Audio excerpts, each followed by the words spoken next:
Hello and welcome back to the Keep Right On podcast, where I'm joined by my co-host and colleague Brian Dick to dissect Blues' defeat to Stoke City on Saturday, a third straight defeat for Blues without scoring a goal, and obviously second in succession in the Championship. Brian, before we get down to the nitty-gritty of Stoke and more, how are you doing and how was your weekend? Yeah, I'm all right, thank you. You got upset when I called us colleagues the other day. I did, yeah. I prefer friends. If I can't have best friends, I prefer friends, Brian. But anyway, no one cares about that. No one wants to hear that play out, do they? No. Yeah, I'm all right. Obviously, it wasn't a fabulous game on Saturday. Felt a little bit like the Leicester match again, didn't it? Lots of possession, no real punch. So, yeah, not fabulous. But you were actually at the game, so I guess, you enjoyed it even less. Yeah.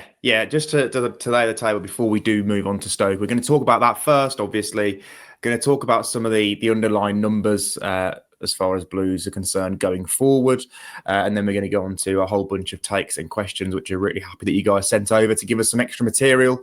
That's obviously a regular feature of the pod that we hope to now bring back regularly after not doing it so far this season, I don't think.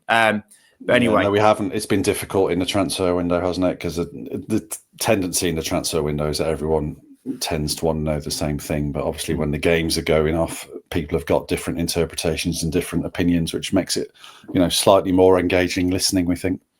Yeah. So where did it all go wrong Saturday? I think Brian, Chris Davies summed it up quite well in his kind of first answer in the press conference, saying that, the first 20, 30 minutes, we just weren't at it at all. It was not like us.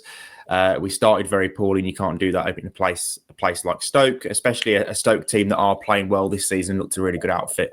And Stoke absolutely battered Blues in that probably for the first 30, 35 minutes of that first half. Million Manhoff against Alex Cochrane was a complete mismatch, and Blues didn't really do anything to stop it.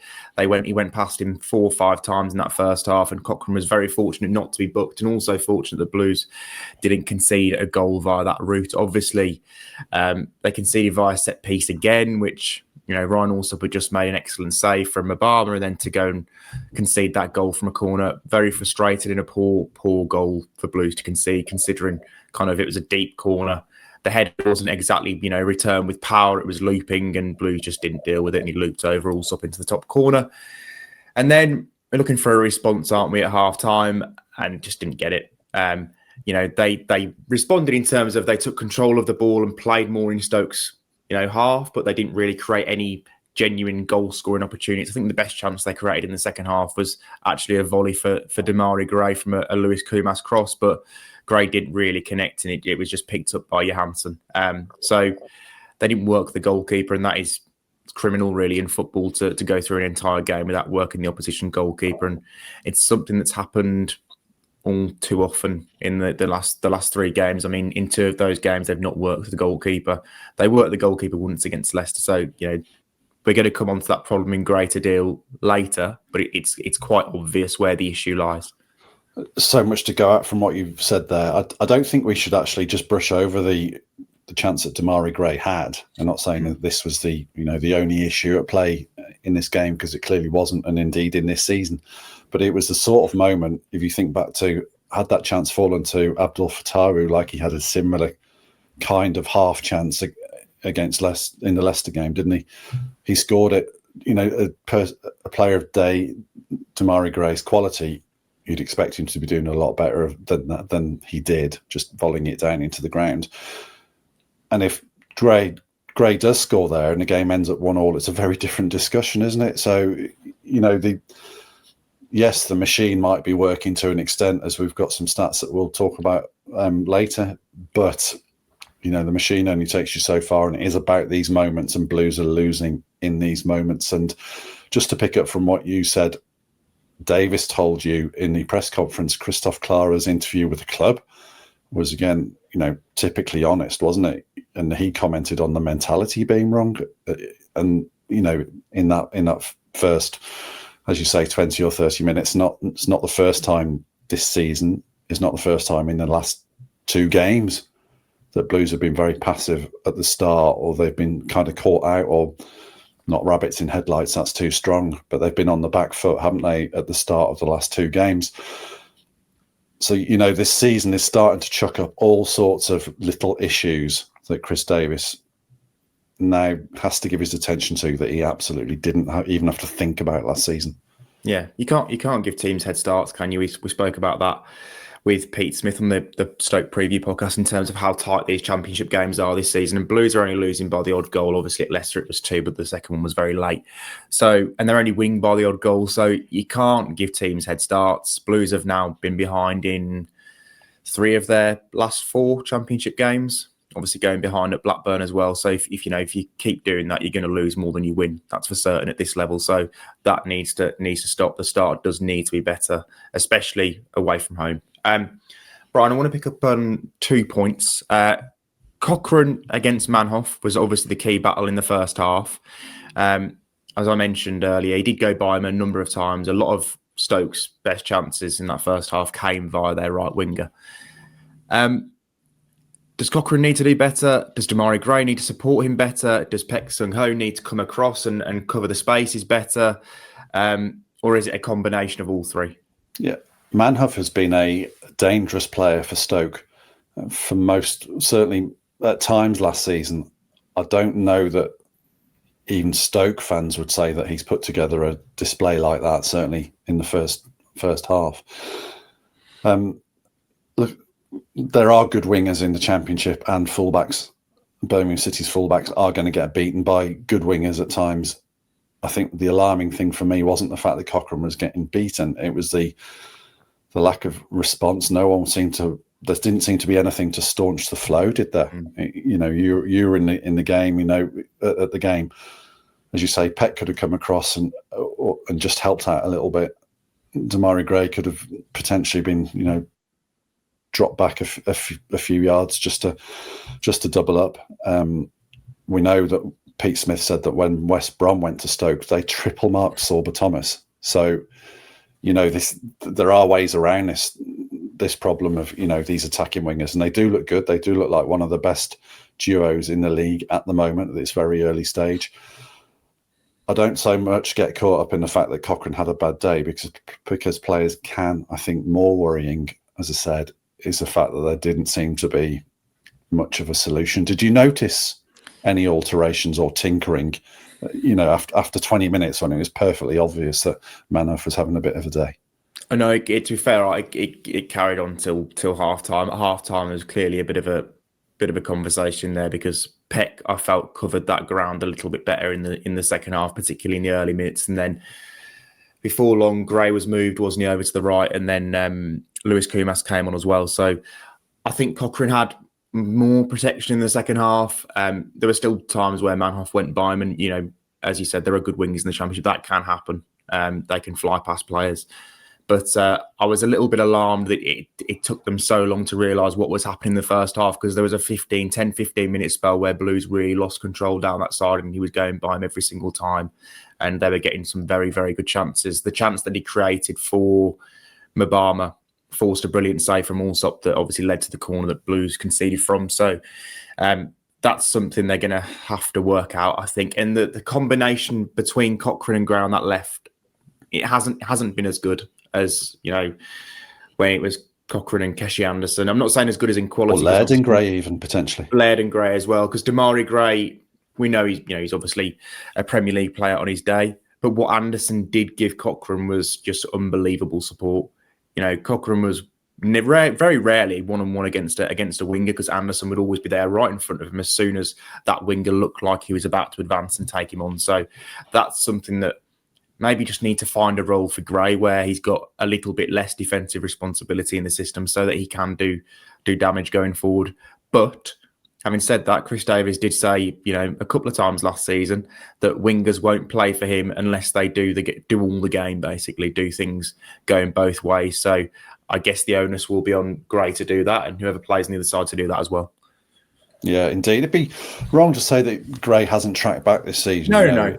In fact, arguably his defensive work has been as or more impressive than what he's done in attack. His it's really been a manifestation of his commitment to the cause. and the fact he's not just come back for a comfortable existence. But, there was a disconnect on Saturday, wasn't there? And I don't think anyone could argue otherwise. The point I was trying to make was, do you find like a more free role for Gray? But I don't think, because of the way Chris Davis sees wingers, I don't think he's going to do that. He's going to have Damari Gray as a left winger, and he's just going to be expected to do it all. The same with the guy on the other side. So it's just a case of making the system work again.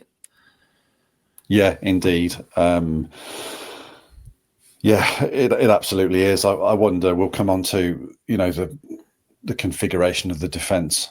I wonder if not having a left footer or having Clara rather than Ben Davis next to Cochrane is preying on his mind, is all that, destabilising that side of the defence. As I said earlier, there's tons of little issues that Chris Davis now has on his agenda, aren't there? Yeah, absolutely lots, and none bigger than the one at number 10, which, we've spoken about before we came on, but Chris Davis mentioned it in an interview with our colleague Richard Wilford at Radio WM before the game at Stoke, saying that, on deadline day, he was actually looking at number 10s and mulling over whether to kind of, there could be a deal done there. And, I listened to that and thought, wow, you've already got probably 6, 7, 8 players in the building who would want that position. Yeah. So there's clearly some of them that he's not really having at the moment, or rating, or thinking that should be in the 11 or in contention to be in the 11. So the options are there's Jay, isn't there? Obviously, who's played there at the start of the season. There. Yeah. There's Dutch. There's Willemsen, who was injured. There Doyle. Is Doyle, Fujimoto. That's 5. We've reeled off any others. Dykes likes that position. I actually thought Dykes, it was a bit harsh that he didn't get on Saturday. Because he's obviously done things off the bench before for Blues and didn't get a look. So that's 6. Any more for anyone? Kumas has played started a game in a 2-10 situation, haven't they? Yeah. Kumas started a game there as well at Leicester. I don't think we'll see that again. Obviously, his best preferred position is going to be out on the left, isn't it? So, but yeah, to have that many options, he obviously went for Doyle against Stoke for the extra kind of midfielder number 10, because you can have, you've almost got a midfield number 10, a striker number 10, and an actual number 10, which I suppose is what Willemsen and Fujimoto are. But he just couldn't really get involved in the game first half. I actually thought he was just getting to grips with the game at the start of the second half. There was a neat little pass around the corner to Stansfield, which had a half chance, and he put it into the side netting.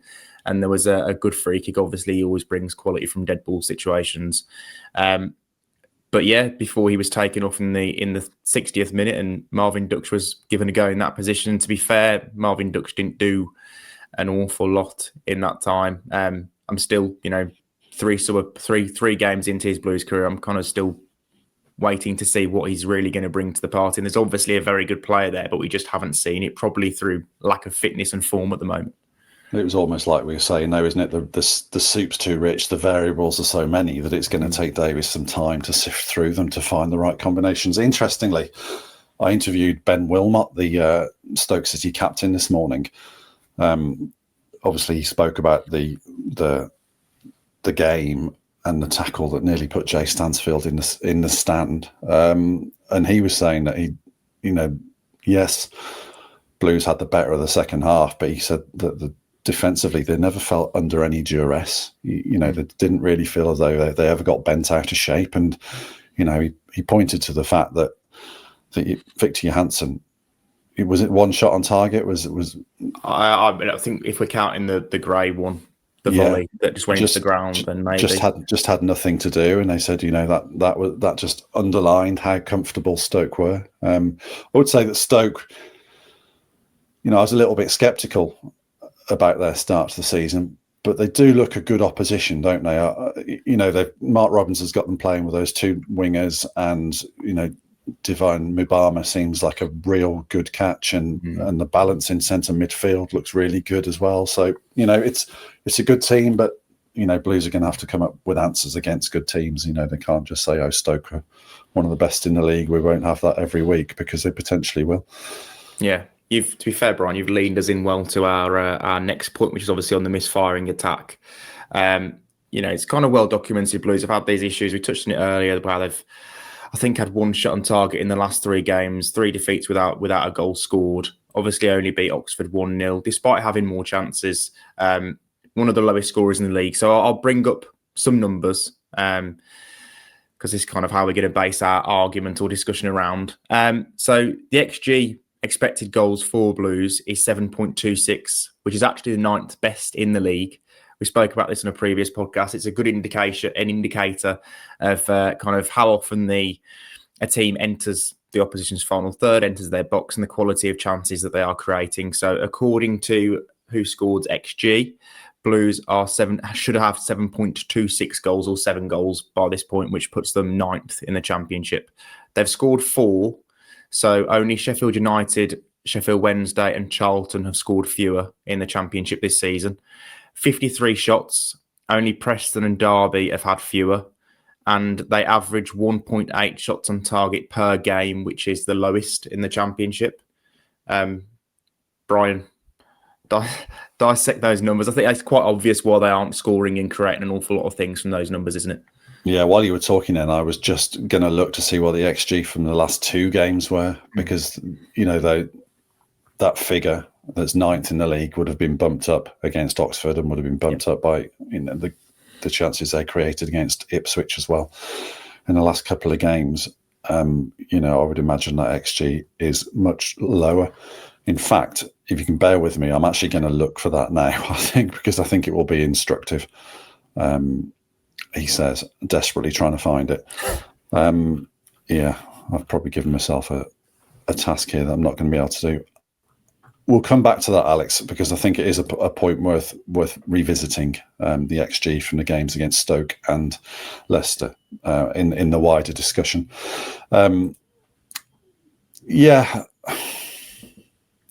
Is it caution? Is it tactical caution that's been the issue against Stoke and Leicester?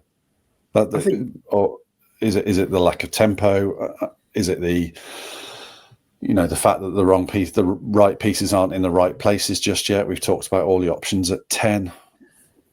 What is it?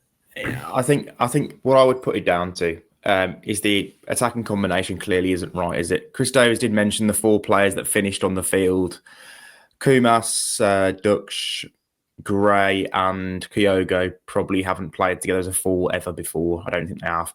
So, clearly they weren't making the right movements, the right timings, the passes were off, and Blues, the threat was non-existent at the end when really they should have been banging down the door, shouldn't they, to try and get an equaliser. He needs, because of all the changes they've made, particularly in the attacking department, he does need some time to kind of work out what the best combination is going to be. Still, you look at all the quality they've brought in, still I have no idea what that 4 is going to be. You can probably put Jay Stansfield in it. He's going to be in it eventually. Whether it's going to be as a striker, as a number 10, as a left winger, I have no idea eventually. You could put Damari Gray into it, I think. So you've got 2 of your 4 there. I think the other 2 places are probably up for grabs, although I would say Patrick Roberts is probably going to be in it eventually. I was quite impressed by some of the things he did on his debut. Played 60 minutes, did some good things. Blues' best passage of play in the first half came via his little piece of skill. So then you're looking for one more, but that one is a very big one because that's the number 10 position, which is causing all the issues. So I think we're going to see some real experimentation from Davies over the next 3 or 4 games before this international break. And you just hope that when we get to the international break, that Blues are kind of have won a couple of games and are still in that kind of conversation, that picture at the top of the league, because you don't want to, even at this stage of the season, which will be 9 games in the next international break, you don't want to be cut adrift. You don't want to be 6 or 7 points behind. You still want to be in the mix. Yeah, you've talked for a perfect amount of time then. I found the Stoke XG figure, which was 0.49 compared to Stoke's 0.6.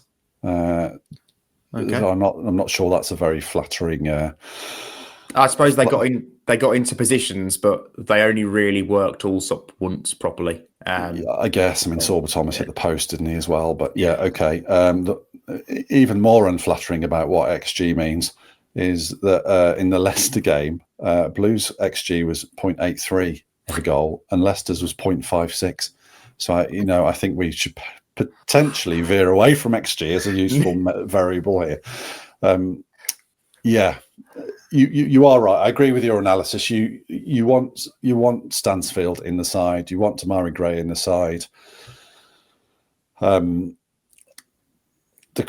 next sort of, and Patrick Roberts, I agree. Gray and Roberts feels like a natural balance on the two wings, doesn't it?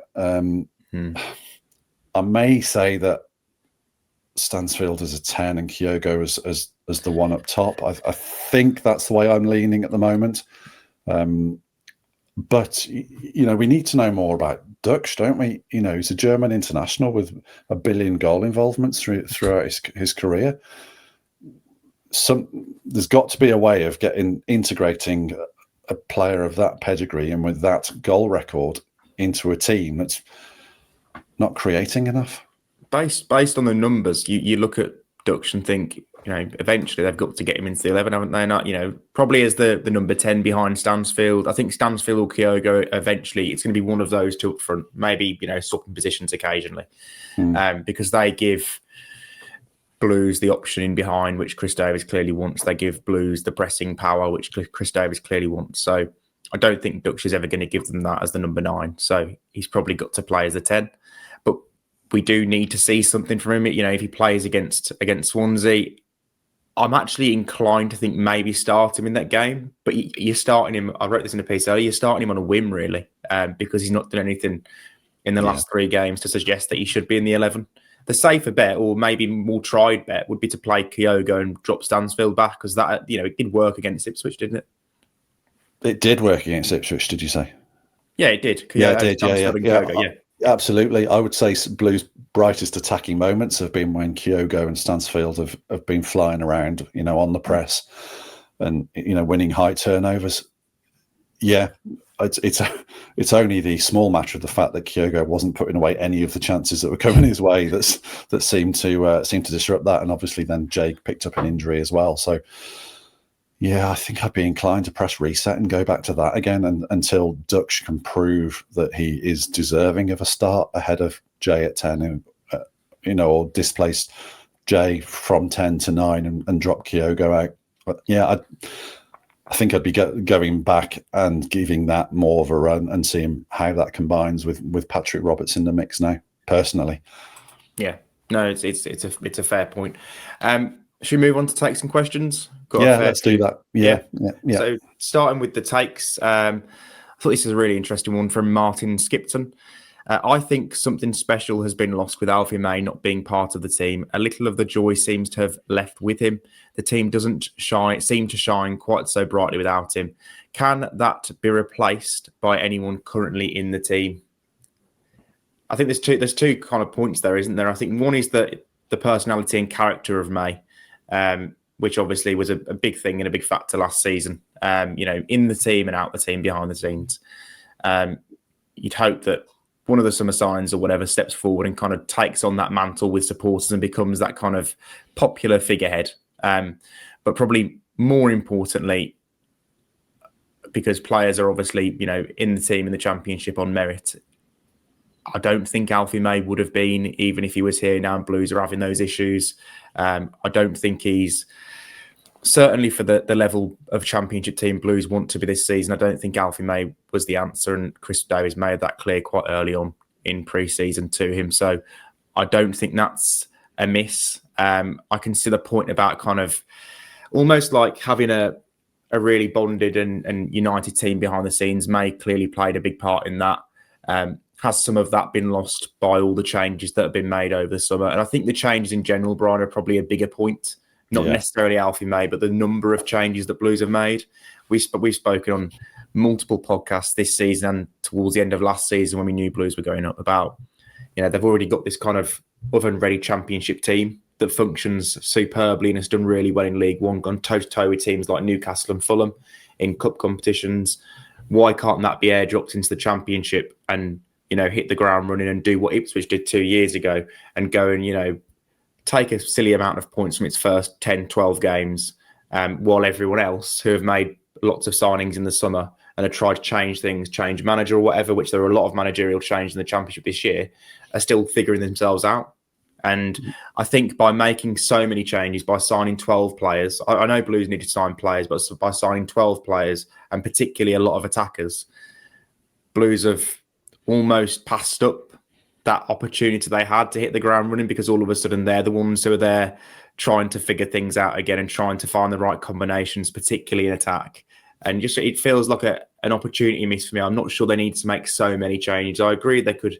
They had to strengthen key areas. They had to obviously find a new centre-back to replace Ben Davies if they couldn't bring him back. They had to find new attacking players because Kieran Dowell had gone back. Obviously, Alfie May wasn't deemed good enough for the Championship. But, they had Damari Gray in very early in pre-season. They had Kyogo in very early in pre-season. You would have hoped it had synced together a little bit better by now. Yeah. I mean, Alfie May even admitted himself in his... last summer, before we even kicked a ball for Birmingham City, that the team want to get to the Championship, and they go up in the Championship. I might end up being a cheerleader or the most enthusiastic substitute ever. So I don't think Blues miss Alfie May from a striker point of view. I think it feels less shiny because it feels harder. They're not winning, are they? Yes, Alfie's had a great personality, and he was superb to interview, wasn't he? Always gave you something, and always seemed genuinely thrilled to be part of something at that stage of his career. But the shine's gone off because it's got serious and it's got hard, and because the machine's not running as seamlessly as it did last season. And the person, I don't know that there is an Alfie May personality in that group, and they say personality, you recruit the personality first and then the player, but you're not going to recruit the best guy, are you? Even if he's not of the right standard. So yeah, I wonder if Kyogo, if he gets his confidence up and scores a couple of goals, gets his confidence up, I wonder if Kyogo can be the sort of the shiny smiling face of this team, because the way he plays, he's busy like May was. Hopefully he can get some goals like May did. And just to have him buzzing around and bringing a freshness and a brightness. I've already referred to Kyogo in two answers, haven't I? I do feel there is more to come from him, and I do think, if getting him working and scoring is such a big issue. And they have created chances for him. Yeah. There's getting several of those summer signs working and scoring is probably a thing that's going to help Blues get better, I think, Brian. Moving on to Chris O'Brien, says, we are holding Clara back at the moment. Playing him on the other side doesn't feel or look right. Throw Robinson in as he's left-footed and move Clara back to the right side. Kyogo needs to start and Dutch up top. Stano out wide, drop Gray. So okay. two parts to that take. There's loads of parts to that take, but go on. Yeah. Well, the first two bits I think are related, aren't they? So Clara was obviously moved to the left side this season. We've explained that on a couple of previous podcasts. You can see what Chris Davies is doing there. He knows that Blues obviously build up in the back three. He wanted to have Clara in the middle of the back three when they're in possession, which is most of the time, so that he's not being isolated in wide areas as he was at times last season, because as we've mentioned already, by the quality of Stoke's wingers, the quality of wingers in the Championship is much better than it is in League One. So I think it's partly been done to protect Clara. Phil Norman's an athletic centre-back, has slotted in on that right side when Blues are in possession. But I do agree that Clara has lost something in possession. I think there's been a couple of times this season in games, and there was at Stoke, where he's taken a ball early from Allsop or from one of the midfield players, and he's been caught out in possession. So it's clearly new to him being on that side and playing predominantly his out ball is right-footed pass to Cochrane, isn't it? Because he doesn't have the left-footed angle. So it's quite predictable at times. Clara's not a right-footed player with a very good left foot. He can swing it clear if he wants to, but he's not going to be picking passes into midfield with it, I don't think. Whereas Ben Davies was the natural for that last year, being a left-footed player. Christian Bielik had a decent left foot, even though he's a right-footer and could play out. So I do think that has become a little issue. I don't think it's massively affected Clara's defensive performance. I actually think he's been Blues' best defender this year. this season in the early weeks. But in terms of the way Blues play out, I do think it has hurt them. And maybe it's hurt Cochrane as well, because Cochrane's getting the ball probably a lot more than he would have there, and he's getting it in some tight positions sometimes because Clara's getting himself out of trouble. And that's his out ball. And he's been caught out a little bit as well. So it has changed a lot, I think, moving Clara. And I'm, it's very early days, isn't it? Because we're only 5 games into the season, and we've got a lot more to look at from last season. But it did work better towards the end of last season with the left-footed option. Yeah, I think implicit in Chris's suggestion as well would obviously be dropping Phil Neumann. Yeah, and we're 5-6 games into the season, and it seems very early to be making that call on a defence. In a position where the defence, seems to be functioning reasonably well. Yes, they've conceded some goals, but didn't you have a stat to say that, in terms of the shots on target per game, is it 1.8 shots on targets per game? Yeah, it's the lowest figure in the Championship. Oh no, that's what they're taking, Brian. Oh right, sorry. Okay, but the defence does seem the defence does seem to be functioning okay, I think. Yeah, and I would add the defensive numbers to that, Brian, are pretty good. Blues are solid enough. Yeah, and I just don't feel ready to say no. We need to move on from Neumann just yet. But the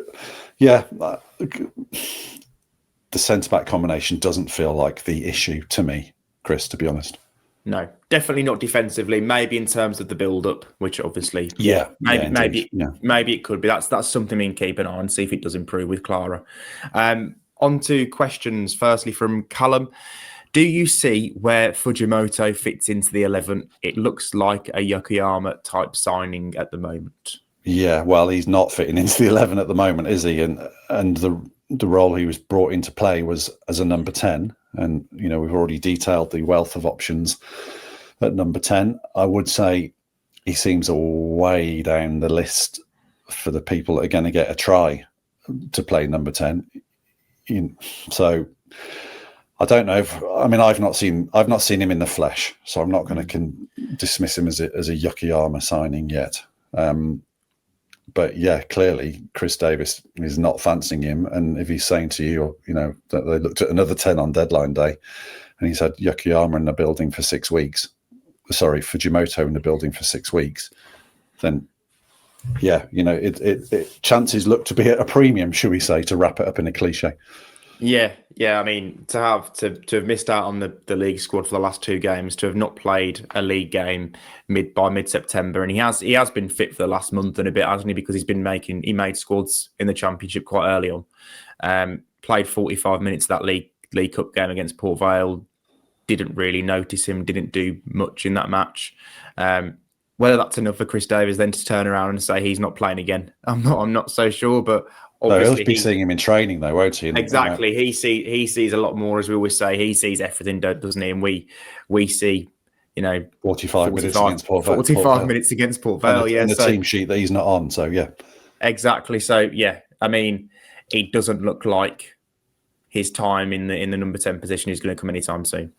That's what I would say to that question. Paul Richards.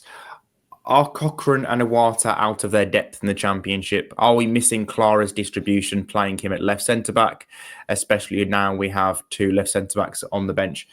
Cheers for that, Paul. We'll probably skip over the second part because we kind of already discussed that in one of the takes above. Cashin, just there, before we do skip over it, Cashin is the other option there, isn't he? But I don't know that we've seen enough from Cashin to drop Neumann to play Cashin as the left. So, yeah, carry on. No, not for me. You'd lose Neumann's height and physicality as well, wouldn't you? So, Cochrane and Iwata, we've discussed Cochrane already at length. Really, I think the only thing with Cochrane, which I'd say is different to Blues fullbacks on the other side, he's not as athletically strong as an Asai Samuel or Laird, is he? They're both very fast players. Don't have that much trouble in 1v1s, or they excel in 1v1 defensive situations. Although to be fair, Laird was given a bit of a rough time at the start of the second half by Silva Thomas, which is probably why he was taken off for Asai Samuel. So Cochrane, more so in possession, is very important, isn't he, Brian? In the way that Blues build up, in the way that he knows that position tuck inside. He is their natural left back. He's going to be their only natural left back until January. I think it was quite telling that Chris Davies, when he could have taken Cochrane off because he was having a very difficult time against Manhoff in the Stoke game, he didn't. He waited and ended up taking Laird off and bringing Asai Samuel on. So he clearly has his backing. He backed him afterwards and said that he felt he managed it better in the second half. So I don't think he'll be rushing Cochrane out of the team anytime soon. I think it's down to Cochrane to kind of prove that he can step up to the level, because he was excellent last season, very consistent. Blues kind of marathon man, went through every single game. We haven't seen him enough in the Championship to write him off, have we? We've seen a game against Ipswich where he was okay, a game against Blackburn where he played 45, and then we've seen a game against Stoke where he's obviously had a very difficult afternoon against a winger who was probably putting his best performance to Stoke. So, yeah, 2.5 games isn't really enough, is it, Brian? No, I mean, you've gone exactly where I was going to go with. He is. The question was, is he not good enough for the Championship, or wasn't it? Well, Cochrane, is Cochrane and Iwata out of their depth in the Championship? Cochrane has to prove himself in the Championship, definitely, Paul. Yeah. I do agree with that. I don't think, as Alex said, we can quite put him as in the out of depth category just yet, but he is an unknown quantity at this level. You know, he obviously spent a lot of time at Brighton, in the Brighton Academy. Then he went to Hearts, had a couple of good seasons at Hearts in the Scottish Premiership. This is obviously a really good season in League One. This is his first season in the Championship. So rather than being out of his depth, I'd say he's an unknown quantity at this stage. Iwata's an interesting one because Iwata has played at a higher level. Haven't been overly impressed with Iwata so far this season, have you? No, but physically, I think he's excellent in terms of, you know, he's strong, he holds the position really well, he does put out fires a lot of the time, like even against Stoke second half when Stoke were playing on the counter-attack. He won the ball so many times and just fed it to Peck. And Peck's probably the player that should get Blues moving forward a little bit more quickly, I think. So Iwata, on the ball at times, even last season, I thought he wasn't as good as Peck. But, you know, physically for that holding midfield position, I don't see Davies going into a game without him playing, if he's fit, obviously. Yeah. So we're gonna probably see whether he is, you know, in his depth or out of his depth by January, because he's going to play every minute he's available for, I think. Yeah, I think when Blues are out of possession, Iwata, it's almost impossible to imagine a Blues side out of possession without Iwata going around, you know, doing the physical stuff, isn't it, really? When they've got possession, then I would say, you know, some of his distribution hasn't been brilliant so far this season. But, you know, do Blues have a six that is brilliant and physically brilliant out of possession, and then when they get the ball can flip and be Perlo in possession? Clearly they don't. You know, we've kicked around the idea of playing Tommy Doyle further back, haven't we? And you rightly said, well, you know, he's a little bit slight. He wouldn't have the physical side to his game that Iwata's got. But the counterpoint to that is he's probably better when Blues do have the ball. So, yeah, it's a tough one. I think, as you said, Alex, Iwata and Peck they're a twosome, aren't they? They're a combination or a package or a partnership. And, you know, if where one is stronger and the other is less strong and vice versa, you know, they kind of have to help each other out. So, yeah, I don't think Iwata's out of his depth because he's played Champions League football. He's played at a good level. I just think potentially the machine isn't quite functioning as it should. I keep using the word machine, don't I? Yeah, we're going to talk about changing the machine now with this question from Maxim. So, how do we create a balanced midfield capable of linking defence and attack? We often get overrun when Iwata isn't in there, but lack creativity and drive in other games. Is a flat midfield three with Doyle, Peck and Tomoki the answer, or is a 10 the secret to unlocking defences? That is such a great talking point, isn't it? Yeah. Yeah. I like the three, don't you? I do like the idea of Doyle, Peck and Iwata in the three. I really do. Is that kind of what Davis was getting at a little bit by playing Doyle as the number 10 in inverted commas on Saturday. Yeah, but to be fair, Doyle's position was a number 10. It wasn't a midfield player. If he'd have been a midfield player as a three-man midfield, he'd have been playing over to the right because Peck was still drifting to the left. Doyle was very much in front of the pair of them. So, obviously he plays it slightly differently to what Marvin Duksh would play it, or Jay Stansfield would play it, because then it would be more of a 4-4-2 when they press at least. Yeah. But I do like the sound of a three-man midfield, because then I think you've got two really good number 8s there and two very different number 8s. When Peck's at his best for me, he's driving with the ball and moving forward down the left side, as we saw at times last season. He's controlling things and he's got the ability and the speed to go past players. Iwata, we know, is the holding midfield player, physical guy, wins the battles and wins the duels. And Doyle's slightly different in that physically, I don't think he's as good as either of those two players. He's not going to run past players. But if you get him into the right areas, and as a number 8, he would get into those areas, he can deliver a fantastic cross. Not that Blues have got much height in the middle to attack those balls, but he can deliver a fantastic cross. He can pick passes out, and he can also shoot. He's got, speaking to Ben Husband for a Tommy Doyle load on this podcast over the summer, he said about his shooting ability from outside the box. Blues don't really take on that many shots from outside the box, but Tommy Doyle is someone who can do that. If he was in that position, I think he'd be able to do that and potentially offer a goal threat. So I do like the idea of that. Yeah, I do. Do I see Chris Davies moving away from his 4-2-3-1 after two league defeats in a row? No, definitely not. Is it a 4-2-3-1, or should we not go down there again? No, there was some experimentation with Peck and Doyle's positioning in pre-season, wasn't there? In the Burton game, it was Peck that played further forward and Doyle that was sort of slightly deeper. And I thought that worked quite well. We saw Doyle's, albeit Blues lost, we saw Doyle's passing and ability to pick out Kyogo and those runs. And we saw Peck in sort of freer spaces and little pockets. I think potentially, if you think of your midfield three as a triangle, and potentially you could have a lot of versatility with a trio of Doyle, Peck, and Iwata. You'd have Iwata at the bottom point of the triangle, and then Peck and Doyle slightly further forward, sort of as 2 8s. And then if you're under pressure, Peck could drop, or Doyle could drop back in, and then you could have the 1 8 in the 2 6s. So I'm engaged by that conversation. I think it's an interesting debate whether the machine can be recalibrated to do that or not. I don't know, but it is interesting. Obviously, the knock on for that would be then you'd have 3 attacking players on the pitch rather than 4, and then in a team that's not scoring, is that considered to be a negative change rather than a positive one?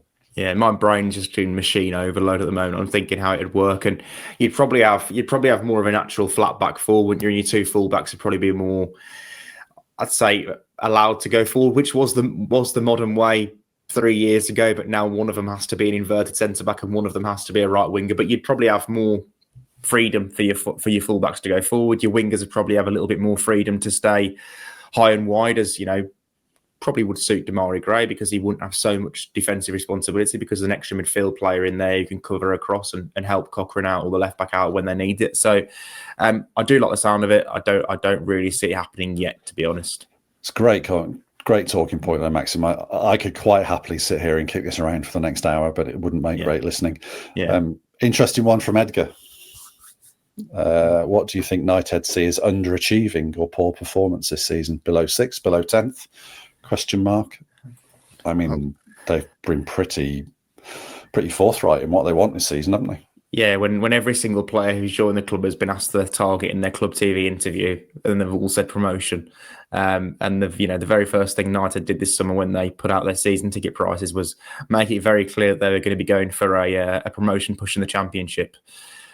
I don't really think you can look, anything else other than top 6. I think that's clearly what they're aiming for, isn't it? And it's clearly what they think they've built the squad for. So, to me, I think at the start of the season, my prediction had them in the playoffs. I still do think over the course of a season they are going to be in the mix for the playoffs.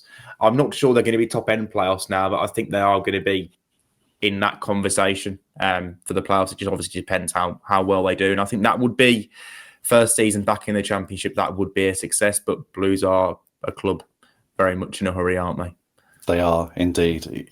It's all about budgets, isn't it? You know, you don't get too long of Tom Wagner airtime before he starts talking about budgets and revenue streams, and it's all designed to bring in the money to put onto the table, to put onto the pitch. To get a team into the Premier League. Absolutely. So, listen, there will be circumstances. If Blues finish 12th and they've had a terrible injury situation, they've had a reasonable run in the cup, and they, you know, and everyone can see the team starting to function better and scoring more goals and having a nice balance, then that's very different than, you know, win one, lose one, draw one, and they just bump along and the issues are never resolved, and you get to 55, 57 points, and you know it feels like a season's gone by. There's two different kinds of mid-table or 10th place finishes. But yeah, I mean, all the narrative so far, I agree with you. Every word that seems to have come out would be that the expectation is of at least a top 6 finish. Yeah, exactly. Nice way to end. Thank you, Brian, for your time. Thank you, everyone, for contributing takes and questions. As we've said loads of times, a really big part, important part of the pod. Keeps us going and with new things to talk about. And all that remains to say is a big keep right on, and thank you for listening.